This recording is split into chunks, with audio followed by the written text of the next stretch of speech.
Excuse me sir, আপনি আমার টেবিলের উপর জুতা রাখলেন। আপনি এই মুহূর্তে আপনার পরনের শার্ট দিয়ে আমার জুতোটা মুছে দিন।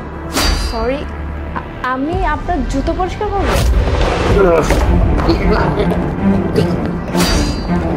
এই বুইড়া একটা অকমার ঢেকে নিয়ে কোনো কিছু করতে পারে না, একটা কাজ ঠিকমতো করে না। ম্যাডাম হঠাৎ মাথা ঘুরে গেছি ম্যাডাম।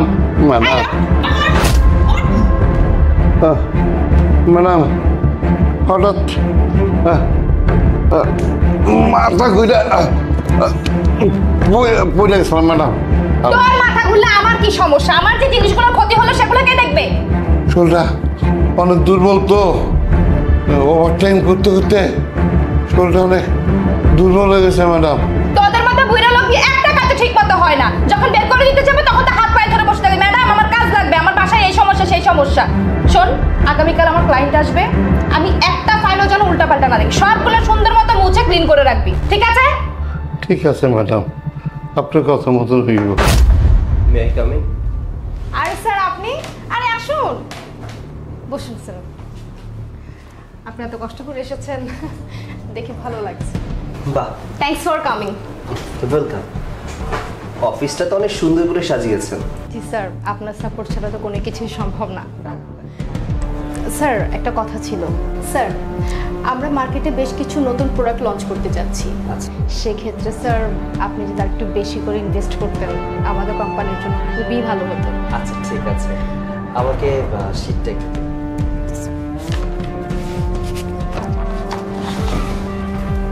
গফুর, এই গফুর এদিকে আয়। জি ম্যাডাম, আমার ডাকছে। এই আদব কাদা শিখোস নাই? তো সাহস তো কম না? অফিসে একজন নতুন গেস্ট এসেছে, তাকে সালাম করতে হয়, সেটা তুই জানিস না? আসসালামু আলাইকুম। নেক্সট টাইম যেন এই ধরনের ভুল আর না হয়, ঠিক আছে? আর শোনো, স্যার আজকে আমাদের সঙ্গে লাঞ্চ করবে। এখানে আশেপাশে বিরিয়ানি যেখানে বেস্ট পাওয়া যায় সেখান থেকে নিয়ে চলে আসবে। স্যার যেন খেয়ে খুশি হয়, ঠিক আছে? যাও। কি হলো, যাও। স্যার আর বলবেন না, আগে যে ছিল সে তো পালিয়েছে, আমার ভয়ে একদম অফিস থেকে চলে গেছে। আর এই যে নতুন যাকে নিয়েছি সে তো কোনো কাজই করে না, শুধু কাজে ফাঁকি দেয়। তাছাড়া তাকে আমি টাকা দিচ্ছি, তাকে আমি সব কাজ করাবো। এক্স্যাক্টলি, আপনার মুখ থেকে আমি এই কথাটাই শুনতেছি। আপনার ভাষ্য মতে টাকা দিয়ে সবকিছু কেনা যায়, রাইট? অফকোর্স, টাকা দিলে বাঘের চোখ আপনি পাবেন।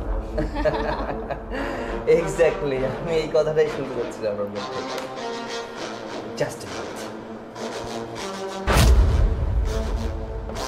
এক্সকিউজ মি স্যার, আপনি আমার টেবিলের উপর জুতা রাখলেন কেন? আপনি না মাত্রই বললেন টাকা দিয়ে যে কোনো মানুষকে দিয়ে যে কোনো কিছু করানো যায়। আপনি এই মুহূর্তে আপনার পরনের শার্ট দিয়ে আমার জুতোটা মুছে দিন। সরি, আমি আপনার জুতো পরিষ্কার করব? আজব ব্যাপার, আপনি না বললেন টাকা দিয়ে সবকিছু কেনা যায়? হোয়াটস রং উইথ ইউ? আপনি আমার অফিসে টাকা ইনভেস্ট করছেন বলে আপনি যা বলবেন আমি তাই করব? এটা কি করে ভাবলেন? আমার একটা সেলফ রেসপেক্ট আছে না? যেন বললেন আপনি সম্মানের বিষয়। আপনার সম্মান আছে, অন্য মানুষের সম্মান নেই। শুনুন, সম্মান পেতে গেলে সম্মান দিতে জানতে পারেন। আপনি ততটুকুই সম্মান ডিজার্ভ করেন যতটুকু সম্মান পাওয়ার যোগ্য আপনি। আপনার সম্মান এতটাই হানি হয়েছে বিধায় আমি আপনার টেবিলে জুতা রেখেছি। আপনার কাজের লিমিটেশন আছে, বাট পিয়নের কাজের লিমিটেশন নেই। আপনি চাইলে যে কোনো কাজ করতে পারেন না, কিন্তু পিয়ন কি দিয়ে যা মন চায় তাই করাবেন?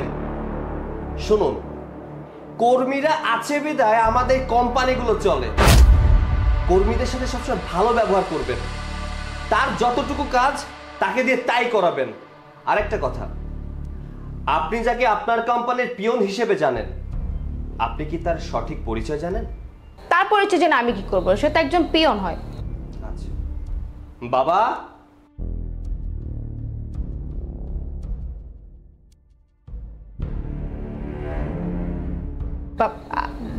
বাবা?